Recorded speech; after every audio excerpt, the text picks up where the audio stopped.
সাংবাদিকরা তাদের অনুসন্ধানী প্রতিবেদনের মধ্য দিয়ে আরও অনেক বেশি করে উদ্যোক্তাদেরকে যেমন উৎসাহিত করতে পারবেন, তেমনি সরকার এবং রাষ্ট্রকে এরকম শিল্প কৃষি পণ্য উৎপাদনের ক্ষেত্রে কৃষি পণ্যের বান্ধব নীতিমালাকে খুঁজে খুঁজে বের করতে পারবেন।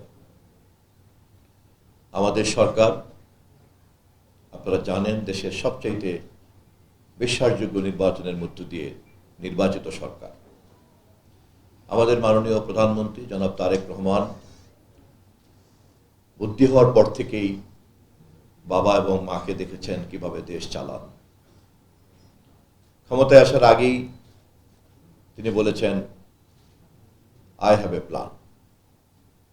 তার এই কণ্ঠকে প্রতিধ্বনিত করে আমরা আমাদের সরকার থেকে বলছি, উই হ্যাভ এ প্ল্যান।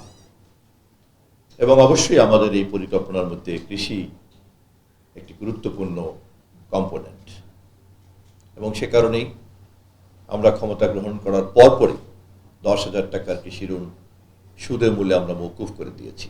আমি পুরস্কারপ্রাপ্ত সাংবাদিকদেরকে অভিনন্দন জানানোর পাশাপাশি অন্যান্য সকল সাংবাদিক ভাই বোনদেরকে অনুরোধ করব, আপনাদের অনুসন্ধানী তৎপরতার মধ্য দিয়ে আমাদের কৃষি অর্থনীতির এবং আমাদের অ্যাগ্রো ইন্ডাস্ট্রির আরও সম্ভাবনাকে আপনারা উন্মোচিত করবেন, যাতে নীতি নির্ধারকদের জন্য নীতি এবং পরিকল্পনা প্রণয়নে আলোকিত হতে পারে।